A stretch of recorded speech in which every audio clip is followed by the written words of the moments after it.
Hello everyone, welcome to ज्ञान कोश।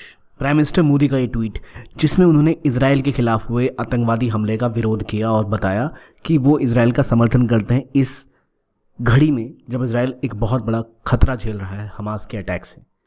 लेकिन ये ट्वीट क्यों इतना इम्पॉर्टेंट है? क्योंकि ये ट्वीट जो किया गया ये एक ऐसा पहला इंसिडेंट है जहां इंडिया ने पब्लिकली आकर इजराइल को समर्थन दिया है इन इजराइल पैलेस्टाइन कॉन्फ्लिक्ट। ऐसा क्यों हुआ और क्या है असल में वर्ल्ड पॉलिटिक्स अभी घूमती हुई, ये समझेंगे इस वीडियो में। लेकिन पहले आपसे एक सवाल कि हमास कहाँ से ऑपरेट करता है, गाजा से, इजराइल से या लेबनान से? अपना जवाब कमेंट बॉक्स में ज़रूर लिखें। चलिए अब बात करते हैं एक चीज़ की, जहाँ प्राइम मिनिस्टर मोदी का ये ट्वीट आता है जहाँ वो कहते हैं कि वो काफ़ी दुखी हैं इजराइल पे हुए हमले से और उनका मानना है कि इनोसेंट लोगों की जानें गई हैं, जो दिखता है कि हाँ वो इजराइल का समर्थन एक तरह से कर रहे हैं और उसके साथ खड़े हैं।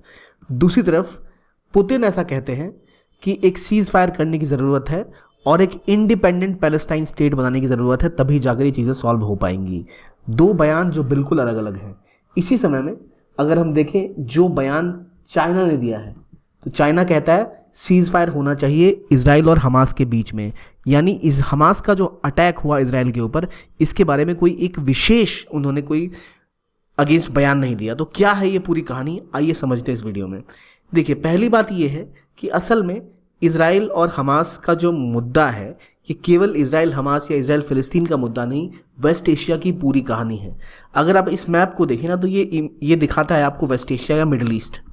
इसमें अगर आप देखेंगे कुछ कंट्रीज़ हैं जो कि प्रो ईरान है, यानी ईरान, इराक, सीरिया और लेबनान भी। कुछ कंट्रीज़ एंटी ईरान है, सऊदी अरब, यूएई, यमन, इजराइल। अभी क्या हो रहा है, अचानक से वेस्ट एशिया में अमेरिका की मदद से सऊदी अरेबिया, यूएई, ये सब इजराइल के करीब आ रहे थे।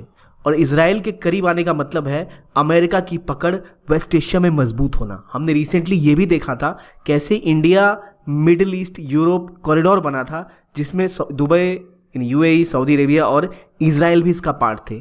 हमने देखा एक अब्राहम अकॉर्ड साइन होते हुए जिसके तहत मिडिल ईस्ट की कंट्रीज़ ने अपने संबंध नॉर्मलाइज किए थे इजराइल के साथ। तो दिख रहा था कि 1967 के युद्ध के बाद से या 1948 के समय से ही जो इजराइल और ये जो अरब कंट्रीज के बीच का जो विवाद था वो शायद कहीं ख़त्म होने वाला था। और यहाँ तक आर्टिकल्स भी आने लग गए कि इजराइल को अब सपोर्ट करना अरब वर्ल्ड में एक टैबू नहीं रहा, अब उसको सपोर्ट किया जा सकता है, कंट्रीज़ के सपोर्ट में आ सकती हैं।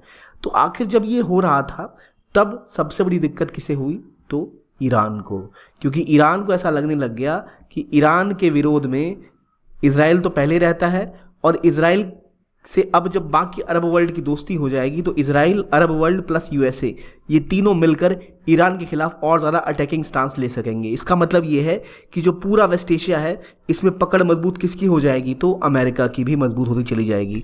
तो अमेरिका के जो प्रमुख दुश्मन अभी दुनिया भर में हैं उन्होंने एक ऐसा स्टैंड लिया है जिसमें ऐसा दिख रहा है कि शायद वो हमास को उस तरह क्रिटिसाइज नहीं कर रहे जैसा वो आमतौर पर करते। जिसमें हमें दो सबसे पहले एग्जाम्पल दिख रहे हैं। एक रशिया, जो खुले तौर पर तो नहीं पर छुपे तौर पर ज़रूर ऐसा दिख रहा है कि वो ईरान को सपोर्ट करता है हमेशा से अमेरिका के खिलाफ, इसीलिए वो हमास के अगेंस्ट भी खड़ा नहीं हो पाया और इजराइल को उल्टा बोला है कि आप सीज़ फायर करिए।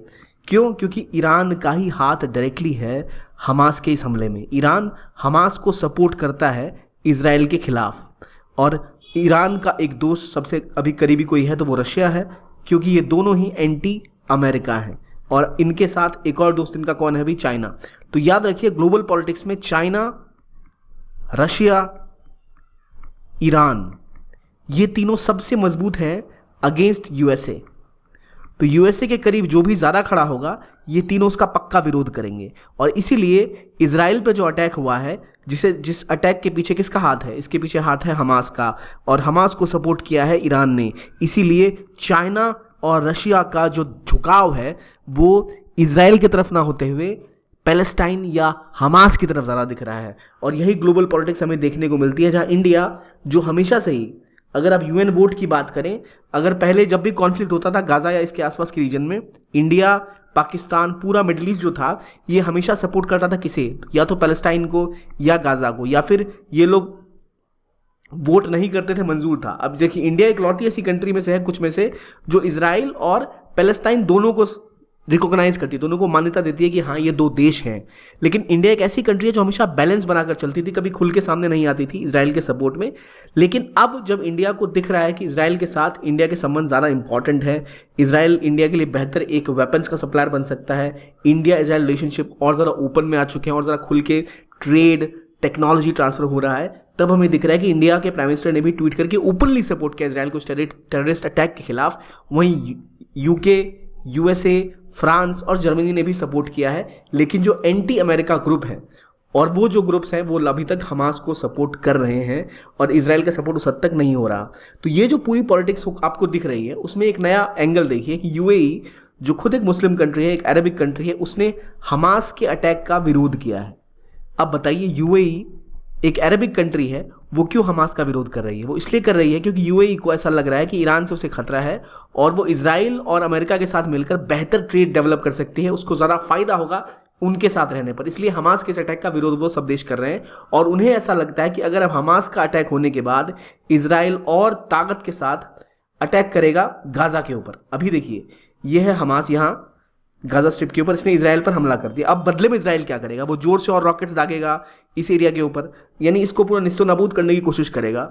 इसके विरोध में ये जो वेस्ट बैंक है यहाँ की जनता भी शायद सपोर्ट में खड़ी हो जाए और ये भी विद्रोह कर दे। ऐसी स्थिति में इजराइल इनके ऊपर भी हमले करेगा तो पूरा मुस्लिम वर्ल्ड जो है वो दबाव बनाएगा अरबिक कंट्रीज़ के ऊपर कि वो इजराइल के खिलाफ एक्शन ले, जिससे ईरान का फायदा होगा और अरबिक कंट्रीज़ का नुकसान होगा, क्योंकि ईरान उनसे भी लड़ रहा है और इजराइल से भी लड़ रहा है। इसी मुद्दे से बचने के लिए कंट्रीज नहीं चाहती थी कि इजराइल ओपनली युद्ध की स्थिति में आए। लेकिन अब ये हमास का हमला जो इजराइल के ऊपर हुआ है उसके बाद ग्लोबल पॉलिटिक्स आपको होती दिख रही है, जहां चाइना, रशिया और ईरान एक तरफ खड़े दिख रहे हैं, यूएसए, इंडिया, यूएई और कुछ कंट्रीज जिनको नया जो एक दुनिया घूमती दिख रही है, जहां पर एक नया वर्ल्ड ऑर्डर दिख रहा है, जहां मिडिल ईस्ट नए तरीके से उभरता दिख रहा है, जिसमें कुछ मिडिल ईस्ट की कंट्रीज भी सपोर्ट में आई हैं इजराइल के। उनके ऊपर हुए टेररिस्ट अटैक जो हमास ने किया है वो इजराइल का भी कहीं ना कहीं समर्थन कर रही हैं। बाकी मिडिल ईस्ट ने इसका विरोध किया है। लेकिन ये दिख रहा है आपको जैसे पावर पॉलिटिक्स बदल रही है, Saudi Arabia, UAE, America, Israel ये कुछ करीब आए, इनके साथ इंडिया भी इनके करीब पहुंची, जबकि दूसरी तरफ ईरान, चाइना, रशिया और कुछ हद तक पाकिस्तान भी एक अलग धुरी का पार्ट बनते जा रहे हैं। ये हमारा वीडियो था ये समझाने के लिए कि क्या चल रहा है अभी मिडिल ईस्ट में, क्यों ये जो पॉलिटिक्स हो रही है इसमें क्यों जो यूरोप की कंट्रीज़ हैं, प्रो अमेरिका कंट्रीज़ हैं, वो एक अलग स्टैंड ले रही हैं और बाकी कंट्रीज़ एक अलग स्टैंड ले रही हैं। ये वीडियो देखने के लिए बहुत बहुत धन्यवाद। Keep on watching ज्ञानकोश।